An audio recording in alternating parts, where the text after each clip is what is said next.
Notre parti, depuis 2014, avait déposé une demande de récépissé.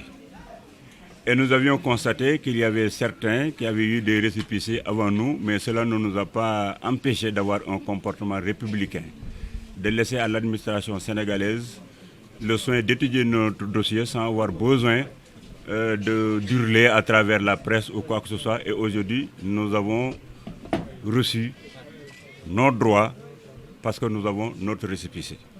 Et c'est pourquoi nous avions convoqué cette rencontre pour l'annoncer à nos militants et à travers la presse. Nous sommes toujours un allié du président de la République parce que nous avons été au Terrubi et à la présidence de la République. Donc il était question aussi de réitérer cette alliance avec son Excellence, Monsieur le Président de la République, Monsieur Macky Sall. Nous sommes en alliance avec lui et nous le réitérons aujourd'hui encore. Nous avons tantôt aussi dit tout à l'heure en Wolof que nous comptons, nous, Alliance pour la paix et le développement, voter pour le référendum. Oui. Parce que nous jugeons que les mesures qui ont été préconisées sont des mesures consolidantes qui permettent l'avancée de notre système démocratique.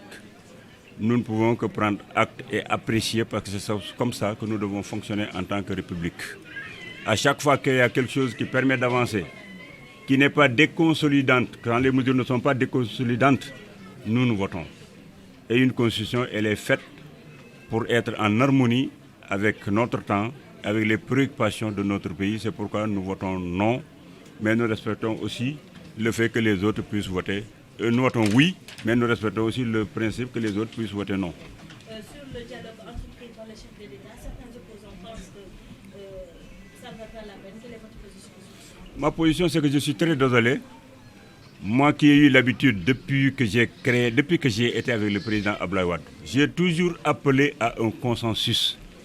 Parce que le consensus national, il n'a pas de prix. Nous devons à chaque fois pouvoir dialoguer.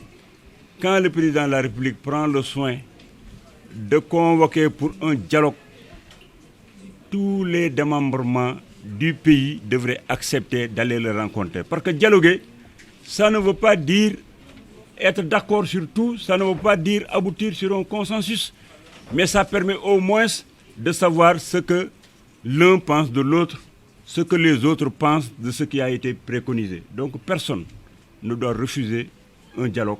Et je demande à mes amis de l'opposition, à tous les patriotes, d'aller répondre à cet appel du chef de l'État, ne serait-ce que pour aller marquer leur accord ou bien apporter leur contribution constructive.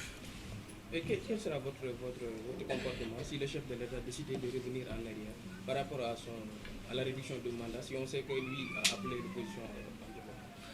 Mais vous savez, la réduction du mandat du président de la République, ça a été une décision qui n'engage que le président Macky Sall. Donc c'est lui qui peut apprécier est-ce qu'il réduit, est-ce qu'il ne réduit pas, ce n'est pas l'affaire de M. Tchernolou et de son parti. Ce qui m'intéresse, c'est le respect de la légalité. Nous n'accepterons jamais que l'on puisse fragiliser le Conseil constitutionnel ou l'Assemblée nationale ou la présidence de la République ou le Conseil économique et social et environnemental. Ce sont des institutions qui ont été mises en place par nous. Nous devons les respecter. Ça a été ma position quand j'étais auprès du président Abdoulaye Wade, c'est la mienne aujourd'hui. Si le président Macky Sall disait aujourd'hui, j'ai réduit mon mandat après concertation avec l'opposition, je vais à 5 ans, je prendrai acte et je voterai pour cela. Leral.net, s'informer en temps réel, site d'information exclusive numéro 1, www.leral.net, un nouveau look de Leral.net, une valeur sûre du journalisme en ligne, 12 journalistes, des reporters sur le terrain, dont des anciens éléments, des renseignements généraux pour les investigations, des enquêtes fouillées, des reportages choc et une rubrique People riche en infos, sans oublier la Web TV. Leral.net, s'informer en temps réel.